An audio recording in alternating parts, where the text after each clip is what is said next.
imagine this with me. You're home for the holidays, and you're holding this nice warm cup of tea, and you're talking with your sister, and your mom comes in, and out of the blue, she hands you each $100. It's a nice mom.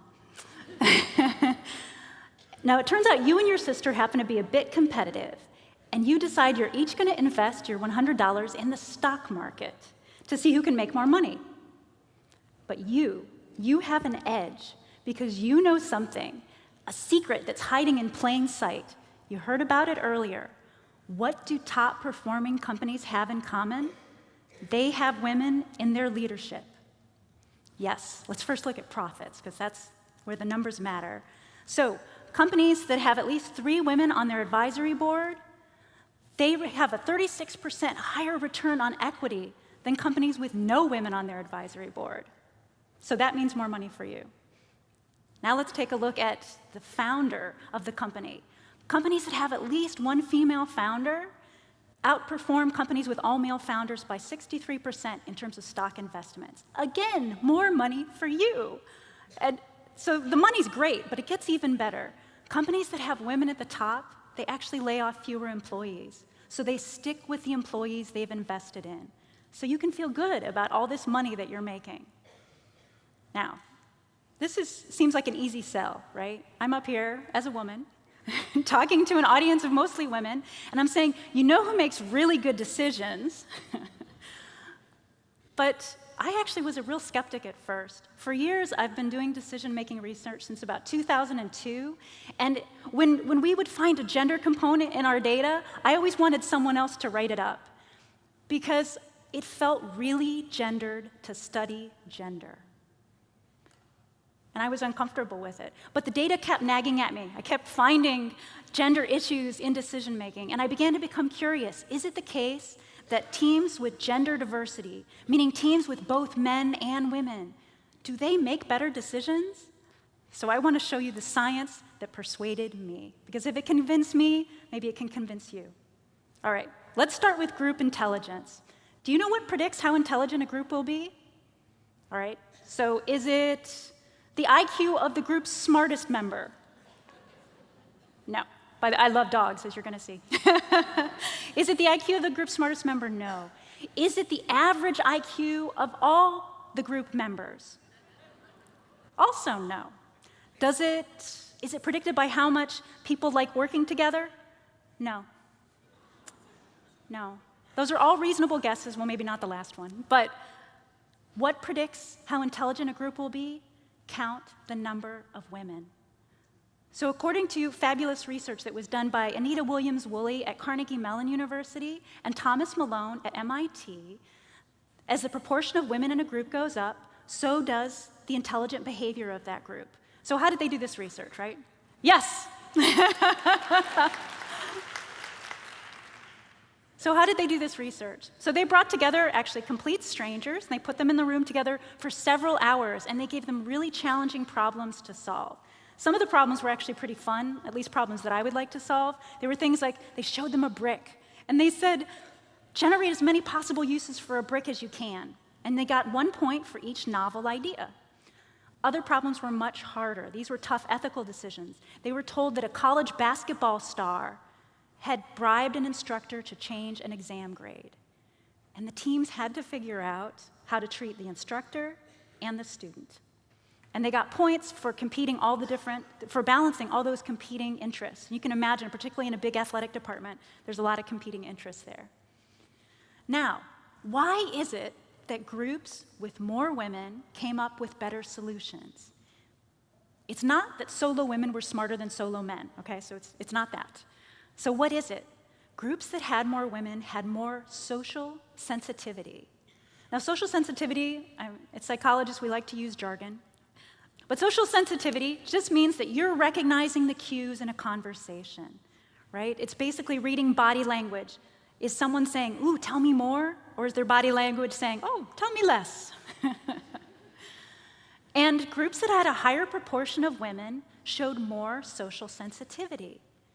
Now, what they did is when they were doing that brick problem, those groups noticed, does someone have an idea over there? Do you have an idea? They also noticed when they were discussing the basketball problem if someone was very skeptical of where the conversation was going. Now, you're probably putting two and two together, right? And you're beginning to think, is it the case that men show less responsiveness to cues in a group, nonverbal behavior? And the research shows that they do. Not all men. Some men are very good. Some men, and I happen to be married to one, who's really good at reading nonverbal behavior. But on average, men don't tend to respond to nonverbal cues. Researchers have found, and it's not a natural gift that women have, researchers have found that men, when they're motivated, are just as good at women as reading nonverbal cues. But the key there is motivation. And when you bring a group of people together, who's likely to be motivated to pay attention to other people and their reactions in the group? Typically, it's the women. So, what are the takeaways from this interesting research? I'll give you two. The first takeaway, if you're making a decision with a group, it's not enough to just put some pros and cons on the whiteboard and discuss it. You also need to pay attention to the group dynamics. That's going to make for smarter decisions. And the second takeaway, which all too many of us know is a reality, is we need to make sure that women are heard. And this can be a real problem, right, in some real-world groups.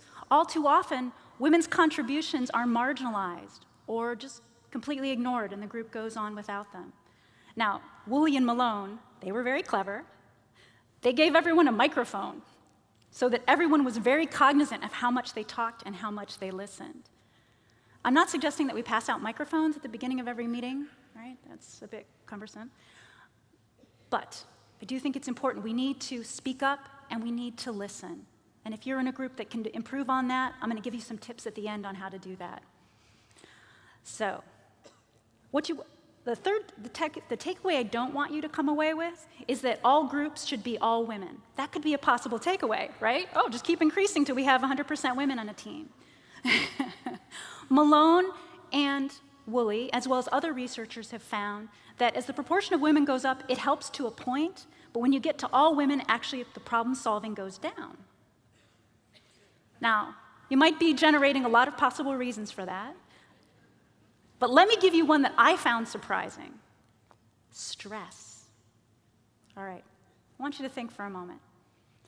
Think about one of the hardest decisions you've ever made. It's going to be personal and different for everyone. But think about a hard decision you had to make. Maybe it was at work. Maybe you had to cut your group's budget in half, and that meant closing a division. Maybe it was a personal decision. Maybe you had to decide if it was time to put one of your parents in a nursing home. But for most of us, when we make challenging decisions, we make them under stress. And neuroscientists are uncovering that when we make decisions under stress, we make decisions differently. Men and women make decisions differently from each other, and people make decisions differently from their normal, calm selves. So let's take a look at that research.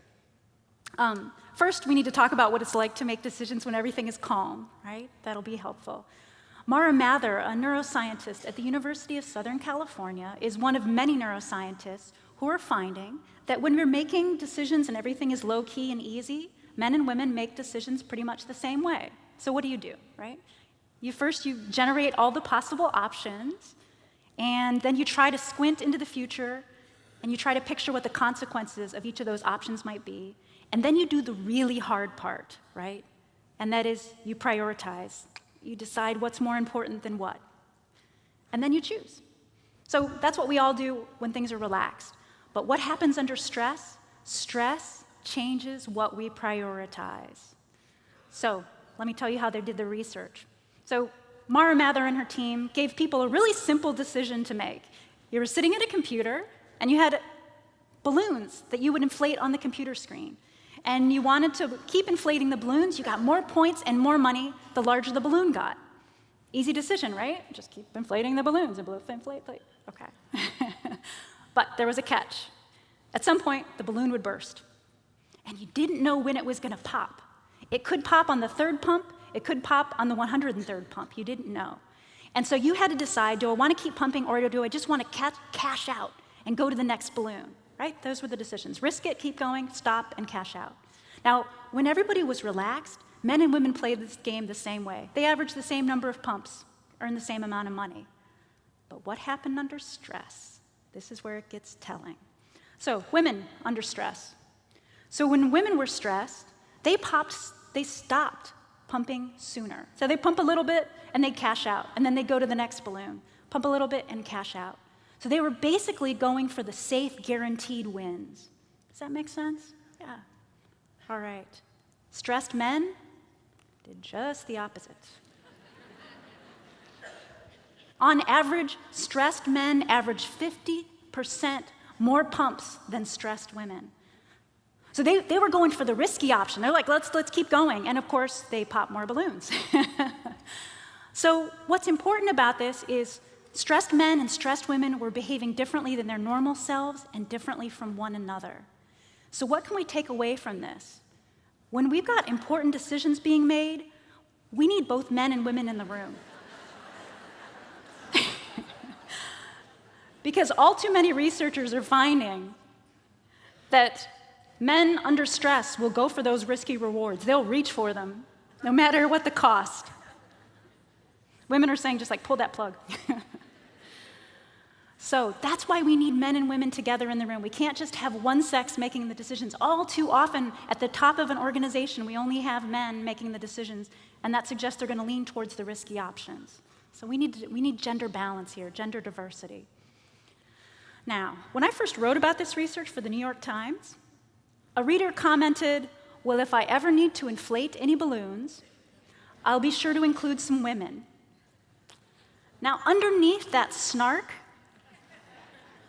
there's a really good comment, and that is that do these findings translate to the real world, right? This is what we care about. And do women help a group make better decisions? Yes. So you learned earlier about business, right? When you have a company with at least one female founder, you see that the company's going to do better. Now let's talk about peacekeeping. Normally, when countries are negotiating a peace treaty, it's only men at the table. But the UN Security Council looked over the past 40 years, and they found that when women are at the table and involved in the peace talks, the chance that that peace treaty will last more than a decade goes up by 35%. That means that when women and men are working together, they're coming to more enduring solutions that work for more people. Now let's talk science, which is where I am most at home. So typically, scientific articles are written by just men. At least that's historically been the case. But you have more men and women working together on articles. And when a scientific article is published by a team of men and women, recent research shows it receives 34% more citations than articles published by single-sex teams, suggesting that when men and women are working together, they have brighter ideas, or at least, well, maybe they write better, but they have more convincing arguments. So here's my question to you. What number do you need? What number would convince you that we need women in the room? Now, there are some psychologists and economists who say, very well, Therese, we agree. When women are involved in decisions, better decisions are made. But we don't know what causes what, right? They say this is a complex puzzle, and you've simplified it. Here's what they say. They say, on the one hand, this puzzle could look like this. We start with a group of men. We add women to those groups, and the group dynamic changes. They begin approaching risk in different ways. They begin to have better social dynamics. Okay, great. That's the case I've been making. But they point out it could be that in the real world, some groups are just smarter from the get-go. And smarter groups make good decisions across the board. They take more balanced approaches to risk, and they include women from the very start. So in the real world, it's hard to tease these two apart. And what do they say? They say we need to wait. We need to wait for more data so that we understand how all the puzzle pieces fit together. To that I say, what about layoffs? Should we make employees and their families wait? What about peacekeeping? Should we make war-torn nations and refugees wait? No. We need women at the table now because good decisions can't wait.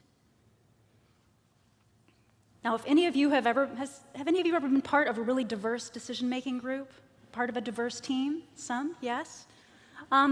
You know that if you're part of a diverse team, It's not always easy to move forward because you have some people looking in a very different direction, right? So that raises up another concern. Is it the case that it's always easy to make decisions in diverse groups? No, it's not, because additional perspectives usually bring more conflict. So it might be easy to make decisions in groups where everyone's a mirror image of you. That's actually a very pleasant experience.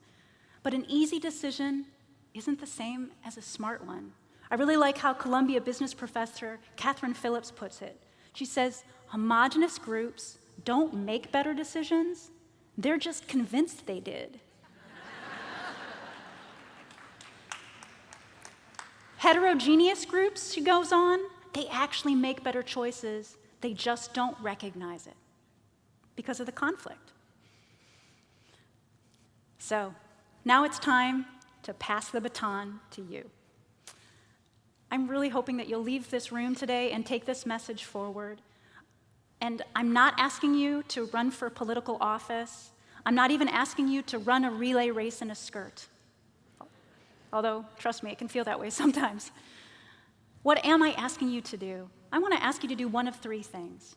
So first of all, if you happen to have $100 to invest in the stock market, invest it in a company with women at the top, because smart people invest in women. It just takes a little bit of research, trust me, and you can find those companies. The second thing, if you get to be part of a hiring committee, make sure that where there's power, there are women. You want to fill seats with women, and go back to where you work and take a look. Are the top decision-making groups, do they include women? If not, the next time there's an opportunity to be on a hiring committee, please try to get there and try to make sure that women are going to be taken as serious candidates.